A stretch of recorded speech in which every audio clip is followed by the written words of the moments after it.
అబద్ధాలు అబద్ధాలు అబద్ధాలు అబద్ధాలు అబద్ధాల మీద కోటలు కట్టుకుంటూ గత ముఖ్యమంత్రి చేసిన పనులన్నీ తన ఖాతాలో వేసుకుంటూ ఇంత నీచానికి ఎవరైనా గతంలో పాల్పడ్డారంటే కానీ, ఎందుకంటే ప్రతి ఒక్కడికి ఒక ఆత్మగౌరవం ఉంటుంది, ప్రతి ఒక్కళ్ళకి కూడా కొంచెమైనా సరే బిడియం ఉంటుంది. అరే ఇది వాళ్ళు చేసింది కదా, మేమెందుకు చెప్పుకోవాలి అని. అలాగే ఇది అబద్ధం కదా, మనం ఏం చేస్తున్నాము, ఇలా రాజకీయం కోసం ఇలాంటి పిచ్చి పిచ్చి మాటలు పిచ్చి అబద్ధాలన్నీ ప్రచారం చేస్తున్నాం. ఎవరి మీద చేస్తున్నామంటే అదిగో సాక్షాత్తు మొత్తం ప్రపంచ దేశాలన్నీ కూడా పూజించేటువంటి మహాదేవుడు ఆయన, కలియుగ స్వామి, ఆయన కలియుగ వెంకటేశ్వర స్వామి.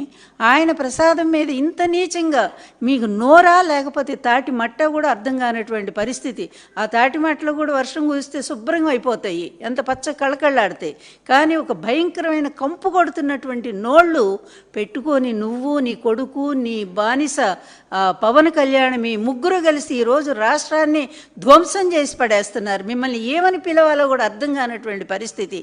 ఏ భాషతో మిమ్మల్ని వాడాలరా రాను కూడా అనాలనిపిస్తూ ఉంది. అంత బాధ కలుగుతూ ఉంది మీరు చేసిన ఏదో పనులు చూస్తూ ఉంటే. ఏంటి ఒక్క సిగ్గులేదా చంద్రబాబు? 80 ఏళ్ళు వచ్చినాయి నీకు. ప్రతి ఒక్కడికి జీవితంలో ఎక్కడో చోట పశ్చాత్తాపం అనేది ఉంటుంది కదా. ఎక్కడో చోట నేను ఈ తప్పు చేశాను, నేను ఇప్పుడైనా సరే పశ్చాత్తాపడి ఆ దేవుడికి నేను క్షమాపణ చెప్పుకోకపోతే నాకు జీవితమే ఉండదు అని చెప్పాను. ప్రతి ఒక్కడికి కలుగుతుంది ఎక్కడో చోట. కానీ నీకు 80 ఏళ్ళు వచ్చింది, ఇప్పటికేమో అసలు మైండ్ లేకుండా పోతున్నావు. నువ్వు ఏం మాట్లాడుతున్నావో నీకే అర్థం కావట్లేదు. ఎవరో కట్టిన బిల్డింగ్ దగ్గరికి వెళ్ళి ఫోటో తీసుకొని ఇది నాది అంటావు, అక్కడికి వెళ్ళి దావోస్ వెళ్ళి ఏదో అబద్ధాలు ప్రచారం చేస్తావు, 23 లక్షల కోట్ల ఉద్యోగాలు అంటావు. ఇది నీ మైండ్, నీ పరిస్థితి ఇది. అలాంటి నువ్వు ఇప్పటికి కూడా కనీసం పశ్చాత్తాపం లేకుండా నీ అబద్ధాలు అనేటువంటి దాన్ని కంటిన్యూ, ఇది ఒక నిఘంటువులాగానో లేకపోతే ఒక గ్రంథ రచనలాగానో నువ్వు కంటిన్యూ చేస్తూనే ఉన్నావు. ఇప్పటికి కూడా నీ పాపం పండే రోజు దగ్గరకు వచ్చిన చంద్రబాబు, నువ్వే కాదు నీ కొడుకు, నీతో పాటు ఉన్న నీ బానిస పవన్ కళ్యాణ్ ముగ్గురు కూడా జైలుకి వెళ్ళేటువంటి పరిస్థితి రాబోతోంది. నిజం చెప్తున్నాం మేము. ఎందుకంటే ఈరోజు సిబిఐ ఇచ్చినటువంటి రిపోర్టు, సుప్రీంకోర్టు ఆ రోజే మొట్టికాయలు వేసి నేను ప్రశ్నలు వేసింది.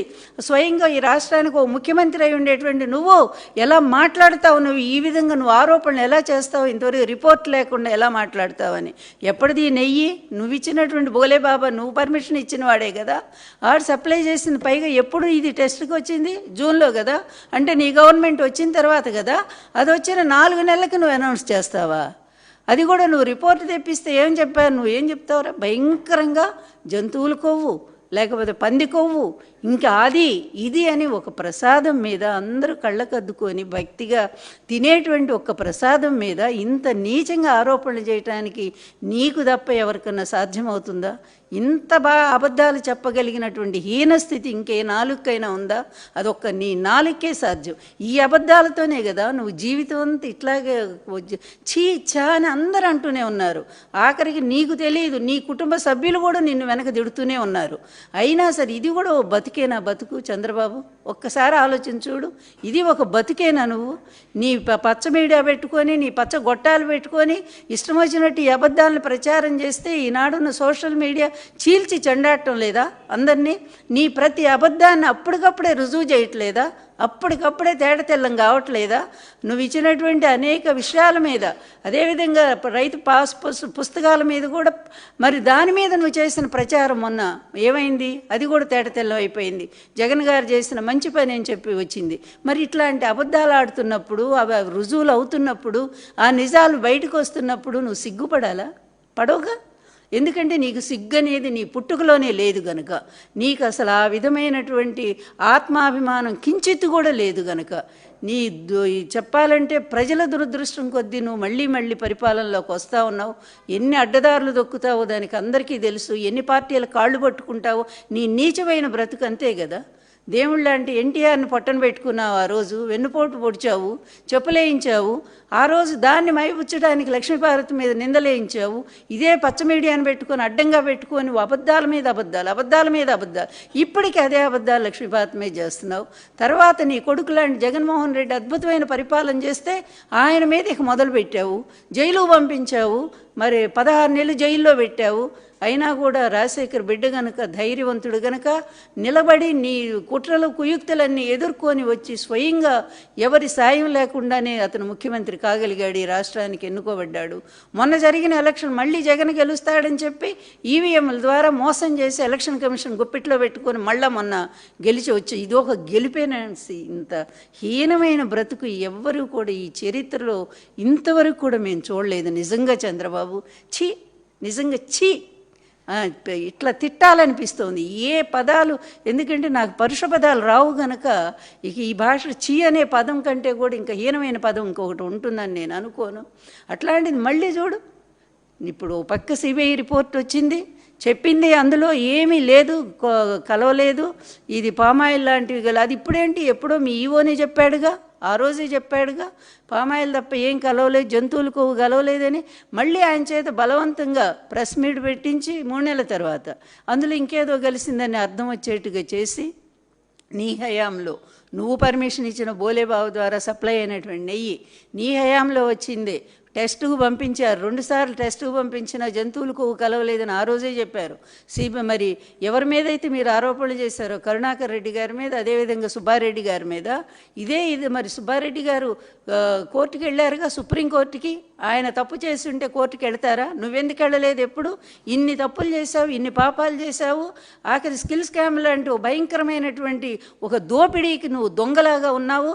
అట్లాంటి వాడివి కూడా కేసులు దొంగదారిని కొట్టేయించుకుని సిగ్గులేదా నీకు? అసలు ఏమాత్రం కూడా సిగ్గులేదా నీకు? దొంగదారిని కేసులు కొట్టేయించుకుంటున్నటువంటి నీది ఒక బ్రతికేనా? ఛీ, ఇట్లాంటి బ్రతుకుతూ ఎదవ బ్రతుకు ఎందుకయ్యా? బతికిన 4 రోజులు కూడా ఒక మహారాజులాగా, ఎన్టీఆర్ లాగా, లేకపోతే వైఎస్ రాజశేఖర రెడ్డి లాగా బతకాలన్నారు.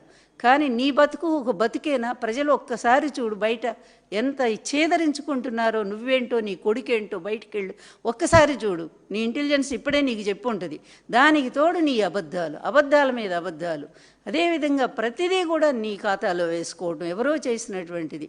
మరి ఎవరో కట్టిన వంతెనలు నీయే అంటావు, ఎవరో కట్టిన హాస్పిటల్స్ నీయే అంటావు, ఎవరో చేసినటువంటి ఇట్లాంటి వెదవబాటి మా అబద్ధాలకు మాత్రం నువ్వు కేర్ ఆఫ్ అడ్రస్గా మిగిలావు.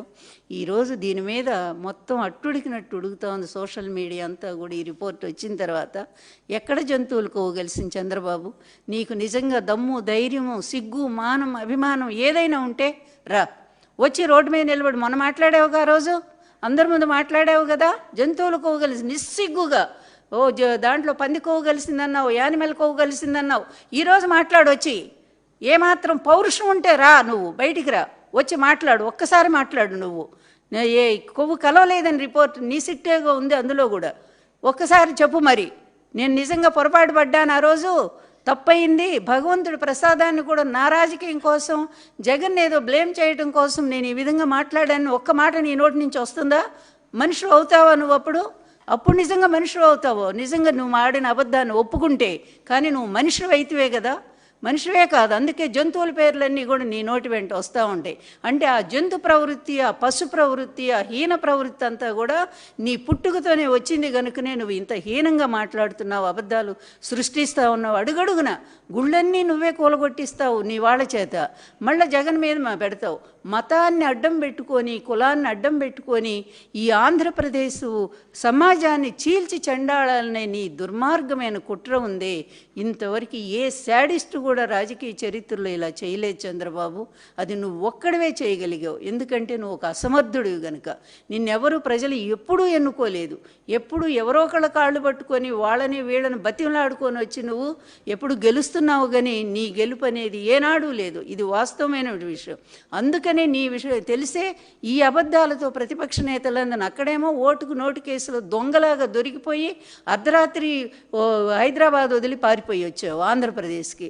ఇక్కడ ఎంత అల్లాడు, ఎటువంటి పరిస్థితుల్లో 10 ఏళ్ళు మనకు హక్కు ఉంటే దాన్ని కూడా నువ్వు వదిలేసి వచ్చి, అంటే నీ నీచమైన కార్యానికి అక్కడ కూడా ప్రభుత్వాన్ని పడగొట్టడానికి నువ్వు చేసిన భయంకరమైన కుట్ర కదా.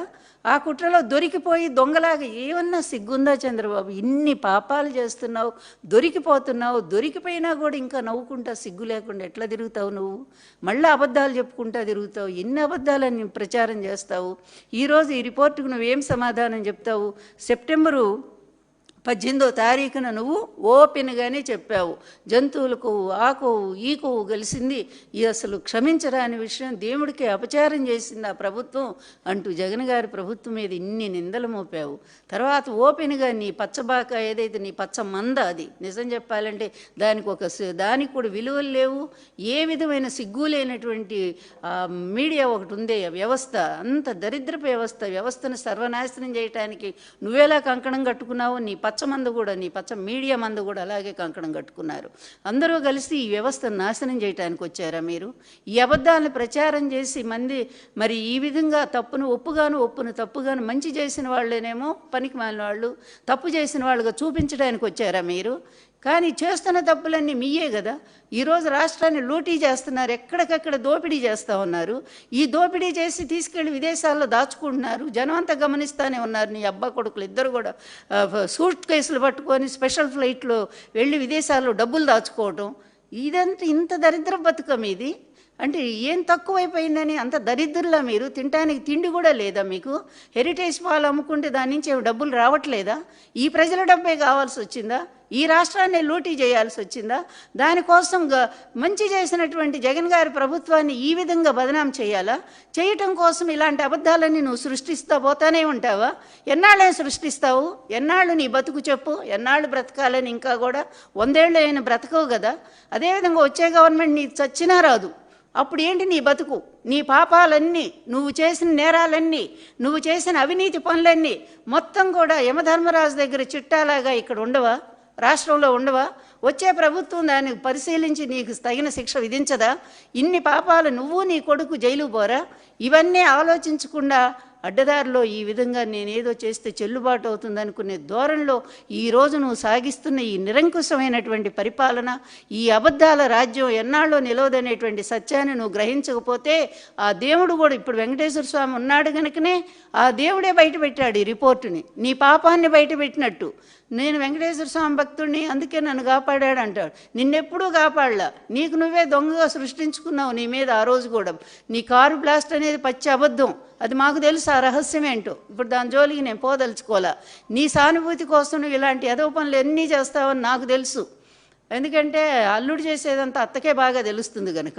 ఇంత దుర్మార్గంగా నువ్వు మొదటి నుంచి కూడా ఎన్టీఆర్ని వెన్నుపోటు పొడిచే ముందు నుంచి కూడా ఎన్ని అబద్ధాలు ఆడుకుంటూ పత్రికల్లో రాయించుకుంటూ ఆయన ఉమనైజర్ అని, ఆయన పనికిరాని వాడని, ఆయనకు మతి భ్రమించిందని ఇలాంటి పిచ్చి రాతలన్నీ రాయించావు, పిచ్చి కార్టూన్లన్నీ వేయించావు. నీ తొక్కు ఈనాడున్నాడు కానీ తొత్తు ఆ ఈనాడు వాడి పేపర్లో రాయించావు. మీ ఇద్దరు కలిసి ఆయన దింపారు, ఆయన ప్రాణాలు తీశారు. చివరికి మీరు పెద్ద గొప్పవాళ్ళలాగా ఇక్కడ చలామణి అవటానికి ప్రయత్నం చేస్తున్నారు.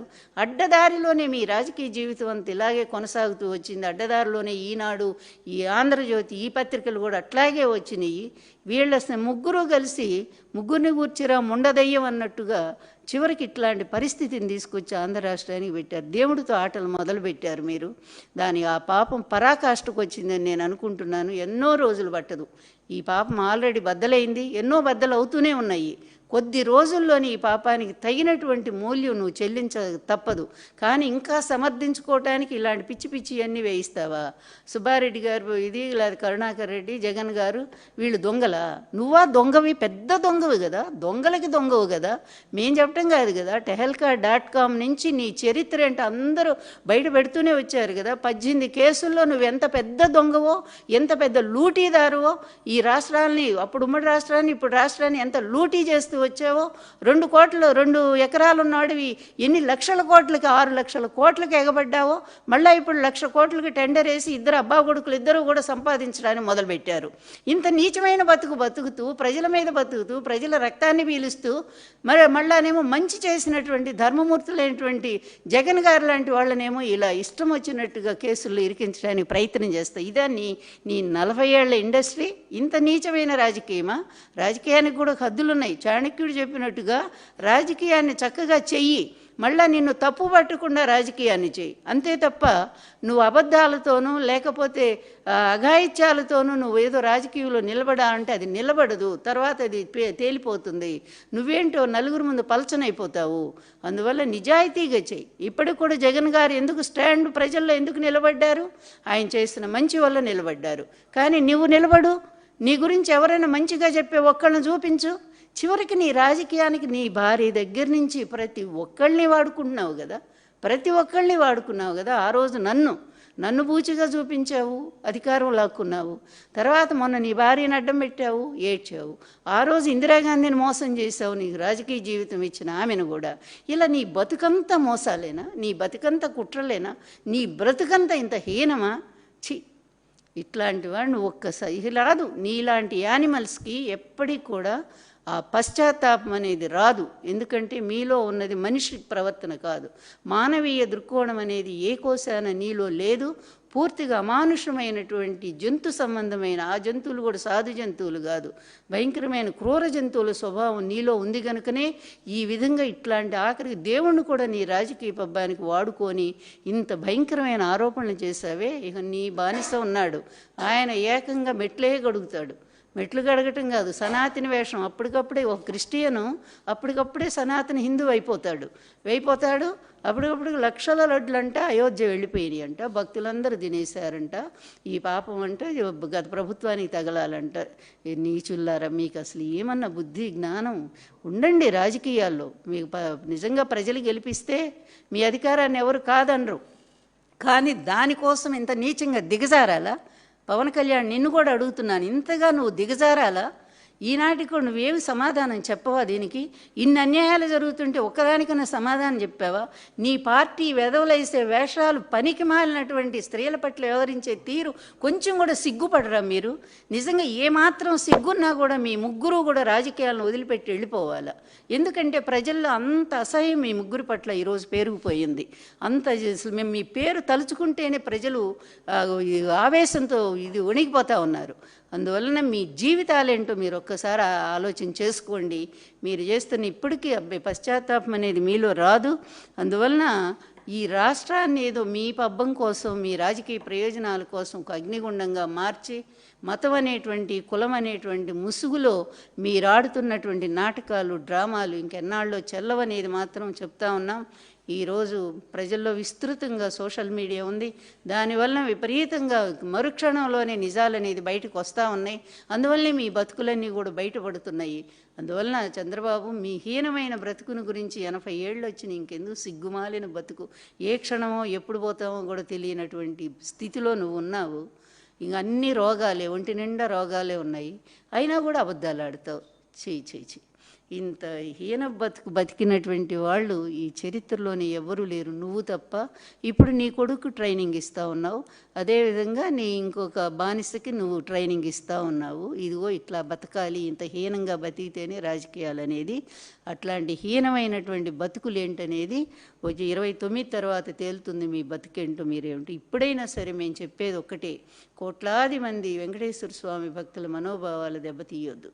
కోట్లాది మంది వెంకటేశ్వర స్వామి భక్తులు ఇష్టంగా ఆరగించేటువంటి, భక్తిగా కళ్ళకద్దుకొని తినే ప్రసాదాన్ని ఈ విధంగా వివాదాల్లోకి లాగొద్దు. మీ టైంలోనే కొంచెం వనస్పతి జరిగిందని అదంతా వెనక్కి పంపించారని మీరే చెప్పారు. మీ ఈవోనే చెప్పాడు స్వయంగా, ఆ నెయ్యి అంతా వెనక్కి వెళ్ళిపోయిందని. వెళ్ళిపోయిన ఈ లడ్డుల్లో ఎట్లా కలుస్తుంది? పైగా ల్యాబ్ టెస్ట్ తర్వాతే కదా ఏ నెయ్యి అయినా లోపలికి వస్తుంది. అది కూడా ఆలోచించకుండా ఆ కంపెనీ మీద కేసు వేశారు చెన్నైలో, అది నడుస్తూనే ఉంది. మరి ఇన్ని ఉన్నప్పుడు మీరు జగన్ గారి మీద ఎలా పాదిస్తారు? కరుణాకర్ రెడ్డి గారిని ఎలా అంటారు? సుబ్బారెడ్డి గారిని ఎలా అంటారు? నిజాయితీగా పనిచేసినటువంటి వాళ్ళు దేవాలయ ప్రతిష్టను పెంచితే, మీలాంటి దుర్మార్గులు, ఇలాంటి అడ్డదారి రాజకీయ నాయకులంతా కూడా వాటిని మీ రాజకీయ ప్రయోజనాల కోసం అడ్డదిడ్డంగా ఉపయోగించుకుంటూ దేవాలయ ప్రతిష్టని, ప్రతిష్టను కూడా దిగజారుస్తున్నారు. దానికి తగినటువంటి పరిష్కారం, దానికి తగినటువంటి మూల్యం తొందరలోనే వెంకటేశ్వర స్వామి మీకు, మీరు మీ ఫాలోయర్స్ అంటే ఎవరైతే మీ దాంట్లో పాలు పంచుకున్నారో ఈ పాపంలో, వాళ్ళందరికీ ఒక శాపంలా మాత్రం తగలబోతుంది. చూస్తూ ఉండండి, తొందరలోనే చూస్తూ ఉండండి.